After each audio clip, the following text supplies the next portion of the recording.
Hello, everyone. Hope you are well on this Saturday morning. Go Dogs. Shout out to all the other college football fans out there. I know I got some South Carolina fans, Florida Gators, Tennessee Volunteers. Tennessee's looking good so far. Woo. Florida State, looking good. Colorado Buffaloes look strong. Texas Longhorns put it down on Alabama. Now, don't count Alabama out either now. They're still strong. Don't count them out. All right. Okay, I had to do that. It's Saturday, it's game day. Okay. A few things I'm going to cover here. First, if you like the video, hit the like button. We really appreciate it. If you haven't yet subscribed, hit the subscribe button. It really helps us out. And I have a link to Mrs. Dawg's channel down in the description. If you haven't subscribed to that, please do. We appreciate it. Okay. I'm going to share a story that was emailed to me by a subscriber about what they witnessed in a grocery store, and it is it's unnerving. I mean, and that's putting it mildly at best. Okay, it pisses me off, is what it does. It'll piss you off too, probably, but it's very fascinating. It's a warning of things to come. Okay, it really is. And emergency powers, I'm going to go into that just a little bit. We're hearing more about, especially these governors. I mean, emergency powers. We're seeing it in New Mexico, New York. I'm going to go into that a bit. But first, I noticed this, and we can't sleep on this. I saw where China is massing forces like never before, right there at the doorstep of Taiwan. Now, I know they've been harassing them for years, okay? We've been talking about it for 2 years. Are they going to invade Taiwan? But they have over 20 ships right there, and they're it's like they're building up. They're massing as if you would on the border. If it was a land border, they're just massing forces more and more there. So, you know, something to really keep an eye on. Okay, we're going to do that. A subscriber sent me an email about what they saw. Now, this happened yesterday, actually, on Friday. They were in I'm not going to mention the name of the store or where it was. I will tell you it is in the state of Tennessee. Okay. And this was described as a good part of town, a good town, a safe one, relatively speaking, of course. And this was a large national chain grocery store, and they're in there buying groceries. They're going through the checkout, not a self-pay one, but not a self-checkout, but just a regular lane, and they're going through that process. They witnessed a woman with a cart full of groceries rolling through the self-checkout lane and on trying to get out the door with all the stuff without paying. Okay. Now, this has been a trend in the big cities and all that, but it's happening in other places too, like smaller towns in Tennessee. So this subscriber described it, said, so the lady's trying to get out. A manager confronts her and holds on, is grabbing the cart, like not grabbing the person, but the cart, and trying to persuade this woman to pay or not take the groceries out, because it's a lot of them. So an argument ensues, and the lady ends up grabbing the bags that were in the cart, leaves the cart there, just grabs the bags and flees out of the store. The manager does not try to physically stop her.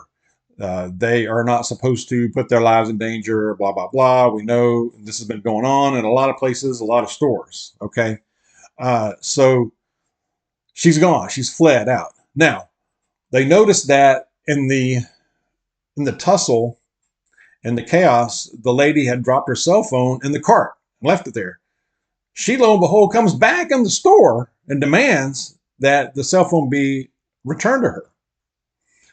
The manager gives it to her, has to let her leave, does not intervene, does not try to detain her. Okay. So while our subscriber is checking out, they're talking to this cashier about it. Everybody's like, dang, this has happened all right in front of us. Unreal. And the cashier is like, yeah, we're not supposed to physically intervene, put our life in danger. They figure it's not worth it. Legally and everything. So, and the big deal, two big points there, and rightly so, the cashier kind of pointed this out to our subscriber. Number one, as an employee, we're kind of pissed because, they watch us like hawks, have cameras on us while we're working. We can't be 1 cent uh, short in our till at the end of the shift, but yet some piece of crap person comes in here and loads up groceries and doesn't pay for them. And we're sitting here working, trying part-time, working 3, 4 jobs, trying to just make ends meet. Do the right thing. And this is what happens. And this kind of thing just makes the price keep going up on everything. And we and I are paying for it. We're paying for it. And we'll continue to pay for it. It's going to go higher and higher. Groceries may double in the next year because of this stuff. These food stores could be ransacked. It's going to be more than just one lone person coming through there. It could be a crew coming through there like you see in the big cities. You can see that in your little town. And you will see it because there's no consequences. So the word gets out that, okay, you can do that here too. Not just in San Francisco, not just in New York City, not just in DC. You can do it in Middle Tennessee or wherever. So I get a little worked up about that. And we're paying for it while we work our backsides off, trying to do the right thing, trying to do it the right way. It's frustrating. All right. Emergency powers. And this is another maddening thing. This is not a new trend. It's an old one, but we've been seeing it, especially in the last few years, but it's ramping up here lately again. Governors, they have their power thing too, and they can't quite let go of it. They want it back. This is in New York State. There's an ongoing court case in New York with that governor. This is from an appeal case over the Mr. 19 quarantine regulations. The oral arguments were heard in court this past week on Wednesday. This was referred to an appeal case against the governor's administration's quarantine regulations. Okay, and this is through the New York Department of Health. This was being held down in the lower courts, the appellate court, I guess. But there were protesters outside during this. It was on this past Wednesday morning with signs saying "No quarantine camps." And this governor is apparently trying to get back that unconstitutional power to isolate and quarantine New Yorkers without proof that they are specifically sick with something, or the power to lock them down or up for however long they want, however long she wants to. And that's without any stated procedure on how to regain your freedom. So you could just be put in quarantine for who knows how long. So this opens things up to all kinds of, what could go wrong, But in this day, these days, something like that could go terribly wrong. And New York's probably not alone in that. We also, but this particular case is being challenged big time. So we'll see how it turns out. But also the New Mexico thing, you probably heard about that. I mentioned it in another video a couple of days ago, but where this New Mexico governor tried to suspend the Second Amendment, essentially saying that she was going to temporarily suspend conceal and carry for 30 days. So for 30 days, you just don't have that right. That's what she's trying to say. Now, luckily, there's been huge pushback on this. Now, the sheriff, the authorities have refused to enforce it. Good for them. So, but I thought it was interesting, the 30 days, temporary. This is just temporary. It's not going to be permanent. Have you heard that before? You remember hearing about that? To slow the spread? How long did that end up being? It was a lot longer than 2 weeks, right? We know how this goes. It's temporary at first, but they want it permanent. They want it permanent. They want unlimited powers. It's just the step to the next one.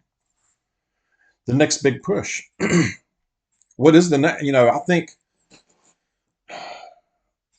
and that's a test to see how people are going to react. I'm sure we have to push back on that stuff. You can't lose your rights. I mean, you cannot lose it. Even in an emergency, that's not a law. In the emergency, in the event of an emergency, you still have your rights. That's the way I've always read it. I think emergency powers is going to be something you're going to hear more about. Climate, I think the climate thing is going to be a thing. It really is. They'll say it's a health emergency. They could also tie the crime into that, like this New Mexico governor tried to do here. We just don't know. But I think it's going to be something like that. But this climate thing, I think that's going to be one that we're going to see. So we must stay awake. We must keep aware of what is going on. Keep our heads on a swivel, and stay alert. Okay, and we need to stay close to Jesus, which leads me into my verse. My voice is getting dry, so I'm gonna take a drink of water. And this is from Matthew chapter 24. Ooh, this is a good one.